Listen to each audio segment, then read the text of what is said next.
Salut tout le monde, je suis ici avec Squirrel Noir. Salut. Pour parler ensemble de ton univers, de tes chansons, pour en fait le show qui va avoir lieu vendredi soir au CNA avec D-Track, Sean Jobin, DJ Pierre, Sam Fay. Ouais, gros show. méchant show pour cette soirée-là. Pour commencer, est-ce que tu peux nous parler de c'est quoi, qu'est-ce que tu fais comme musique, c'est quoi ton univers? Ben dans le fond, je suis rappeur puis beatmaker. Sur mon univers, c'est un mélange de rap, je dirais plutôt rap conscient, avec une musique un peu plus rap alternatif, donc vraiment des mélanges de sonorités qui s'inspirent du rap un peu plus boom bap, des mélanges de trap, puis des mélanges aussi un peu rock, un peu musique indie. Donc c'est vraiment comme un gros mix que je catégoriserais comme rap alternatif. Très cool, yeah. Puis dans le fond, quand on parle de rap, souvent on parle de dénoncer quelque chose, on parle de thèmes. Qu'est-ce que toi t'essayes de... Pourquoi tu utilises le rap dans le fond? C'est quoi les thèmes?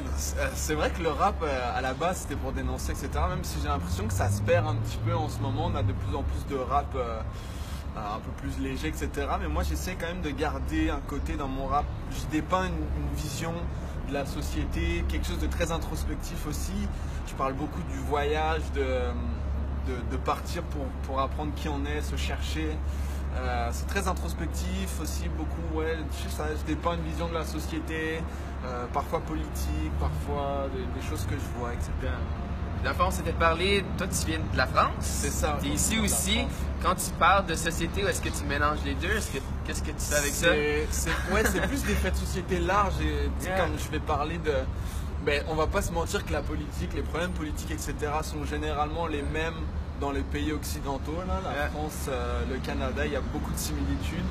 Je parle aussi, j'ai une chanson qui parle de la condition de la femme aujourd'hui. Puis après, c'est aussi justement beaucoup le voyage dont je vais parler parce que moi, ça m'a façonné de partir de la France tout seul, du jour au lendemain, puis de venir au Canada me lancer. J'ai appris beaucoup sur moi-même, puis j'essaie de le retranscrire dans mon rap.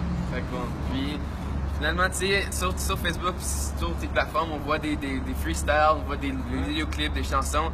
Qu'est-ce qu'on pourrait aller voir dans tes plateformes? Qu'est-ce qu'on pourrait découvrir de toi? Ben écoute, j'ai sorti un dernier vidéoclip au mois de mai qui s'appelle La Peau. Je pense que ce serait la chanson par excellence à l'écouter dans le sens où elle est assez mélancolique mais elle a un côté positif. C'est un peu tout le résumé de mon univers. C'est jamais tout beau ou tout moche. Tout est gris en fait. Donc c'est ça, La Peau, disponible partout, YouTube, Spotify, etc. On va mettre le lien là-dessus.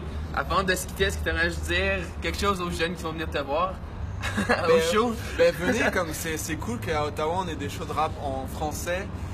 Surtout avec la qualité des rappeurs qui viennent, Sean Jobin, Sam Fay, puis D-Track, c'est quand même des gros rappeurs. On a DJ Pierre qui vient de Toronto aussi, c'est super cool. Cadrer tout ça, là.